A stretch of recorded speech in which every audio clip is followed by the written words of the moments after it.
মালদার মাটিতে কোনো একটা জায়গাতে জলসা করছি, একটা লোক ৮০,০০০ টাকা নিয়ে এসেছে স্টেজে। কত বললাম একটু কথা বলুন তো, কথা বলুন, শুনতে পাননি? ৮০,০০০, ৮০,০০০ টাকা নগদ নিয়ে এসে বলছে মাওলানা নেন। দর্শকরা সবাই আমাকে ইশারা করছেন যে মাওলানা আল্লাহ এনাকে এত ধনমাল দিয়েছে, তো যদি কিছু আর বলেন তো ইনশাল্লাহ দেবেন, এত উদারতা মনের মানুষ।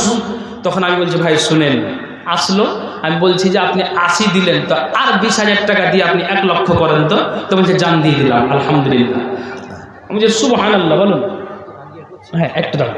তো আমি বলছি ভাই আপনি কত উদারতা মনের মানুষ যে ১ লক্ষ টাকা ৮০,০০০ টাকা নিজে দিলেন, আর আমি ২০ দাবি করলাম দিয়ে আপনি ১ লক্ষ পূরণ করলেন। তা আপনি কত উদারতা মনের মানুষ। যেমন আল্লাহ ধন দিয়েছে তেমন আপনাকে আল্লাহ মন দিয়েছে। এই কথা বলে যা উনি কিন্তু চলে যাচ্ছে। তৃতীয়বার কিন্তু আমি